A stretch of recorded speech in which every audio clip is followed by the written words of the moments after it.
எழுத்துச் சித்தர் பாலகுமாரன் தமிழ் வெகுஜன இலக்கிய உலகில் முக்கியமானவர். 60களிலும் 70களிலும் பிறந்த பெண்களின் அக உணர்வுகளையும் சொல்ல முடியாத சிக்கல்களையும் தனது எழுத்தின் மூலம் அம்பலத்திற்கு கொண்டு வந்தவர். உடையார் போன்ற வரலாற்று ரீதியான நாவல்களை எழுதி புகழ் பெற்றிருந்தாலும் கூட தமிழ் சினிமாவில் பாலகுமாரன் செய்த பங்களிப்பு மிக முக்கியமானது. எழுத்தாளர்கள் சினிமாவில் எழுதுகிறார்கள் என்றால் அவர்களை வசனகர்த்தா என்றே தமிழ் சினிமா அடையாளப்படுத்தும். அந்த வகையில் தமிழ் சினிமா கண்டெடுத்த அற்புதமான வசனகர்த்தா பாலகுமாரன். இயக்குனர் மணிரத்தினமும் கமலஹாசனும் கூட்டணி அமைத்து உருவாக்கிய முக்கியமான திரைப்படம் நாயகன். அதுவரை இருந்த திரைக்கதை உத்திகளை எல்லாம் உடைத்து போட்டுவிட்டு தனி மனிதனின் ஒட்டுமொத்த வாழ்வையும் மிக நுண்ணிய உணர்வுகளோடு கூறிய படம் நாயகன்.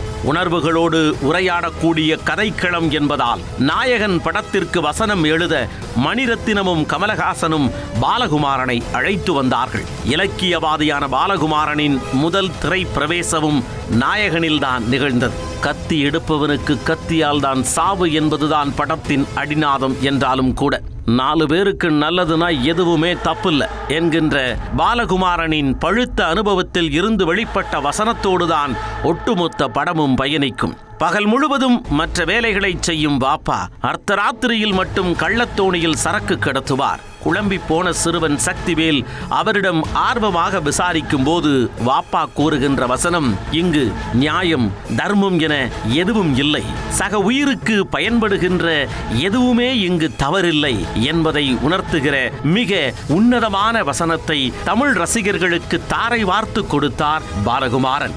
நாயகனுக்கு பிறகு தமிழில் வெளியான அத்தனை டான் படங்களுக்கும் இந்த ஒற்றை வசனம்தான் அடிநாதம் என்று சொல்லலாம். அந்த அளவுக்கு தமிழ் சினிமாவுக்கு உள்ளும் புறமும் தாக்கத்தை ஏற்படுத்திய வசனம் அது.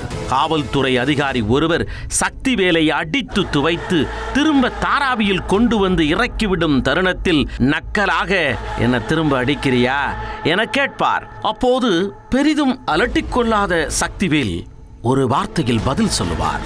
பக்கம் பக்கமாக வசனம் பேசாமல் கூறிய கத்தி போல பாலகுமாரன் எழுதிய அந்த வசனம் கடத்திய செய்தி அத்தனை அழுத்தமானது. 4 காசு சம்பாதிக்கணும்னா சாகணும், சம்பாதிச்ச காசை வீட்டுக்கு கொண்டு வரணும்னா ரத்த வாந்தி எடுக்கணும் என சாருவிடம் வேலுநாயக்கர் கூறும் வசனத்தில் அடித்தட்டு மக்களின் வாழ்க்கை தரம் சமூகத்தில் எந்த அளவுக்கு உள்ளது, எளிய மக்களின் உழைப்பு எந்த அளவு சுரண்டப்படுகிறது என்பதை சொல்லியிருப்பார் பாலகுமாரன். அடிதடி கட்ட பஞ்சாயத்து போன்ற எல்லாவற்றையும் நிறுத்தச் சொல்லும் மகளிடம் கமல் பேசுகின்ற அத்தனை வசனங்களும் அவர் சொல்லும் எடுத்துக்காட்டுகளும் பாலகுமாரனின் சரளமான வசன நடைக்கான பொருத்தமான உதாரணங்கள். வேலுநாயக்கர் கதாபாத்திரம் எப்படிப்பட்டது என்பதை பற்றி பார்வையாளனுக்கு நறுக்கு தெரித்தாற் போல ஒரே வசனத்தில் கூறிவிடுவார் பாலகுமாரன். அந்த வசனம் இதுதான். எந்த ஒரு வசனம் மட்டுமே காலத்திற்கும் நின்று பேசும். பாலகுமாரனுக்கு மட்டுமல்ல, கமலஹாசனின் ஒட்டுமொத்த திரை வாழ்விலுமே இந்த வசனம் அதிமுக்கியமானது. நாயகனுக்கு பிறகு புன்னகை மன்னன் படத்தில் கே பாலச்சந்தருக்கு உதவி இயக்குனராக பணியாற்றினார் பாலகுமார். அதன் பிறகு பாக்கியராஜின் இது நம்மாளு படத்தில் இயக்கும் வாய்ப்பு பாலகுமாரனுக்கு கிடைத்தது. ஒரு பிராமண பெண்ணுக்கும் இடைநிலை சாதி பையனுக்குமான உறவை பேசுகிற கதைதான் இது நம்ம ஆடு. பிராமண நெடி அதிகம் கதையில் இருந்ததால் திரைக்கதையை தம்பசம் வைத்துக் கொண்ட பாக்கியராஜ் படத்தை இயக்கும் பொறுப்பை பாலகுமாரனுக்கு கொடுத்தார். நாயகன் படத்தின் இமாலய வெற்றிக்கு பிறகு குணா படத்தின் மூலம் பாலகுமாரனும் கமலஹாசனும் மீண்டும் ஒரு முறை இணைந்தனர். கமலஹாசனின் நண்பரான சந்தான பாரதி இயக்கிய குணா படத்திற்கு வசனம் எழுதும் பெரிய பொறுப்பை பாலகுமாரனிடம் கொடுத்தார் கமல்ஹாசன். குணா ஒரு வித்தியாசமான இளைஞனை பற்றிய கதை. வித்தியாசம் என்றால் மனப்பிறழ்வு கொண்டவனா, முரடனா, கோபக்காரனா, அனாதையா என்று எளிதில் ஒரு முடிவுக்கு வர முடியாத அளவுக்கு வினோதமானவன் குணா. பிறந்தவுடனேயே 2 பக்கங்களுக்குள் தன் வாழ்க்கையை பறிகொடுத்தவன். தந்தை அழுக்கு, தாய் அழுக்கு, தன்னை சுற்றி அனைத்துமே அழுக்கு என்று வெறுப்பில் உழல்பவன். குணாவின் ஒரே ஆசுவாசம் அவன் காணவே காணாத அபிராமி.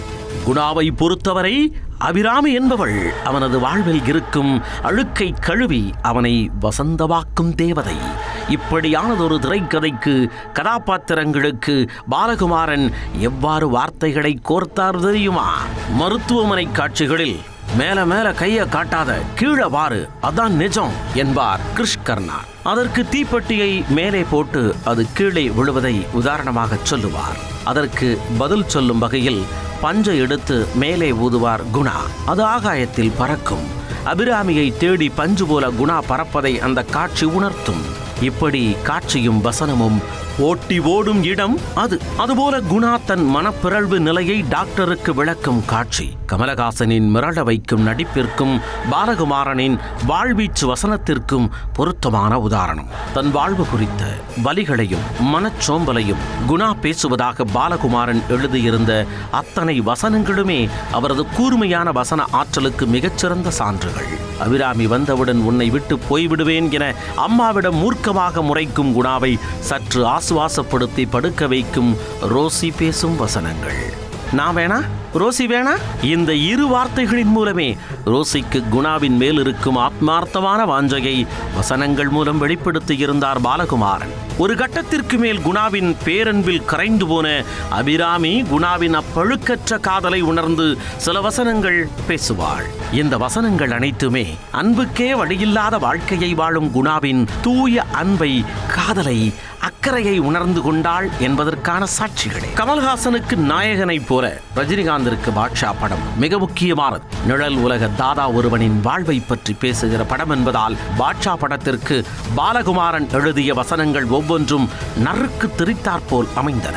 90களுக்கு பிறகு தனது படங்களின் வசனங்களில் தனி கவனம் செலுத்திய ரஜினிகாந்த் பாட்ஷாவின் வசன உருவாக்கத்தில் பெரும் பங்காற்றினார். அதே நேரத்தில் பாலகுமாரனுக்கும் ரஜினிகாந்திற்கும் இடையிலான புரிதலும் அபாரமாகவே இருந்தது. பாட்ஷா படத்தில் இடம்பெற்ற நான் ஒரு தடவை சொன்னா 100 தடவை சொன்ன மாதிரி என்ற பஞ்ச் வசனம் ரஜினியின் ஒட்டுமொத்த திரைப்பயணத்தில் இடம்பெற்ற அதிர்வை கிளப்பிய வசனம் என்று சொல்லலாம். உண்மையில் நான் ஒரு வாட்டி சொன்னா 100 வாட்டி சொன்ன மாதிரி என்றுதான் அந்த வசனம் எழுதப்பட்டது. ஆனால் அதனை வசனமாக பேசும்போது சரியாக வராது என்பதால் வேறொரு சரியான வார்த்தையை எதிர்பார்த்து காத்திருந்தார் ரஜினிகாந்த். குறிப்பிட்ட அந்த காட்சி எடுக்கும் போது நான் ஒரு வாட்டி சொன்னா என்பதையே ஒரு தடவை சொன்னா என மாற்றி பேசினார் ரஜினிகாந்த். என ரஜினிகாந்த் டேக்கில் பேச மொத்த படப்பிடிப்பு தளமும் ஆர்ப்பரித்து விசிறடித்து கைதட்டியது. அந்த வசனம் ரஜினிக்கு பெரும் புகழ் சேர்த்தது. அந்த பெரும் புகழ் பாலகுமாரனுக்கு சொந்தமானது. உண்மையில் பாட்ஷா படம் முழுவதும் ரஜினிகாந்த் பேசிய அத்தனை வசனங்களும் தீப்பொறியாக கொதித்தன. குறிப்பாக கெட்டவங்களுக்கு ஆண்டவன் அள்ளி கொடுப்பான் என்று தொடங்கும் வசனம் இன்றும் பேசப்படக்கூடிய வசனமாக இருக்கிறது. ஆனந்தராஜையும் அவருடைய அடியாட்களையும் அடித்து துவைத்த மாணிக்கத்தின் கடந்த காலத்தை தெரிந்து கொண்ட அவரது போலீஸ் தம்பி பேசும் வசனம் பாட்ஷாவின் கதாபாத்திரம் எப்படிப்பட்டது என்பதை துல்லியமாக சொன்னது. இந்தியாவின் பிரம்மாண்ட இயக்குனர் சங்கர் தன்னுடைய முதல் படத்திற்கு வசனம் எழுத யாரை தேடி சென்றார் தெரியுமா? எழுத்து சித்தர் பாலகுமாரனைத்தான். கல்வி வியாபாரமாவதை அடிப்படையாக கொண்டு எழுதப்பட்ட திரைக்கதை ஜென்டில்மேன் என ஏழைகளுக்கு எட்டா கனியாக கல்வி மாறுவதை தனது பொறிவரக்கும் வசனங்கள் மூலம் கேள்வி கேட்டார் பாலகுமாரன். ஜென்டில்மேன் படத்தில் இடம்பெற்ற வசனங்களுமே வெகுஜன சினிமாவுக்கு பொருத்தமானவை. சத்திரியனாக இருக்கிறத விட சாணக்கியனாக இருக்கிறது முக்கியம் என்கின்ற வசனம் பாலகுமாரனின் முத்திரை வசனம். அதே சமயம் இடஒதுக்கீட்டிற்கு எதிராக பாலகுமாரன் எழுதிய வசனங்கள் பலத்த சர்ச்சைகளை கிளப்பின. நன்றாக படித்த மாணவர்கள் மருத்துவக் கல்வி படிப்பதற்கு இடஒதுக்கீடு தடையாக இருப்பது போன்ற வசனங்கள் படத்தில் இடம்பெற்றன. அதை எழுதிய பாலகுமாரனுக்கு கண்டன கணைகளும் வந்து சேர்ந்தன. சங்கர் பாலகுமாரன் கூட்டணி மீண்டும் இணைந்து பணியாற்றிய படம் காதலன். அடித்து பிடித்து ஸ்பீல்பர்க் படத்திற்கு செல்லும் மகனை ஆசுவாசப்படுத்த எஸ்பிபி பேசுகிற சில வசனங்கள் காலத்திற்கும் எல்லா சூழல்களுக்கும் பொருந்தக்கூடியவை.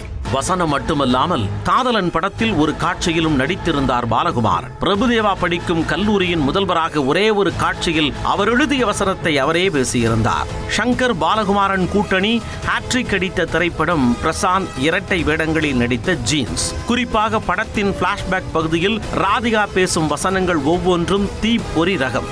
ஆரம்பத்தில் இருந்து நாயகன், பாட்ஷா, குணா என ரஜினிக்கும் கமலுக்கும் வசனங்களை எழுதிய பாலகுமாரன் இளைய தலைமுறை நடிகர்கள், இளைய தலைமுறை இயக்குநர்களோடும் வேலை செய்ய ஆரம்பித்தார். உல்லாசம், முகவரி, சிட்டிசன் என அஜித்தின் 3 படங்களுக்கு பாலகுமாரனின் பேனாதான் வசனம் எழுதியது. குறிப்பாக சிட்டிசன் படத்தில் அத்திப்பட்டி கிராமத்தின் மொத்த வரலாற்றை ஒற்றை வார்த்தையில் கொண்டு வர நினைத்த பாலகுமாரன் 4 சொற்களில் அதை சாத்தியப்படுத்தினார். ஆம் என்பதுதான் பாலகுமாரன் எழுதிய அந்த புகழ்பெற்ற வசனம். என கிராமம், தாய், தந்தை என அனைத்தையும் இழந்து தான் வாழ்வதற்கு அடையாளம் ஏதும் இல்லாத சிட்டிசனின் சமூக கோபத்திற்கு வார்த்தைகளில் வடிவம் கொடுத்தார் எழுத்துச் சித்தர் பாலகுமாரன். அதுபோலவே வெற்றிக்காக அலைந்து திரிந்து ஏங்கும் ஸ்ரீதர் கதாபாத்திரத்தில் அஜித் தன் இயல்பான நடிப்பினை வெளிப்படுத்திய படம் முகவரி. அந்த படத்தில் காட்சிகளின் மொத்த பலத்தையும் தனது வசனங்களின் வழியாக கொண்டு வந்திருந்தார் பாலகுமாரன். தனது வசனங்கள் வழியாக தன்னம்பிக்கை சிறகுகளை பறக்க விட்டார் பாலகுமாரன். சிலம்பரசனின் திரை வாழ்வில் திருப்பு முனையாக அமைந்த மன்மதனில் பாலகுமாரன் ஒரு பக்கம் நகைச்சுவையாகவும் எழுதியிருந்தார். அதே நேரம் பாலகுமாரனின் வழக்கமான பாணி வசனங்களும் இடம் பெற்றிருந்தன. இப்ப புரியல, இப்ப புரியுது என சிம்பு அழுது கொண்டே பேசுகின்ற வசனங்களாகட்டும், தற்கொலை செய்ய போகும் சிம்புவிடம் அண்ணன் சிம்பு சொல்லி தேற்றுவதாகட்டும், மன்மதன் வல்லவன் என சிம்புவின் வெற்றியடைந்த 2 படங்களிலுமே பாலகுமாரனின் பங்கு முக்கியமானது. இறுதியாக காசிமேடு பகுதியை சார்ந்த கதையான புதுப்பேட்டைக்கு பாலகுமாரன் வசனம் எழுதினார்.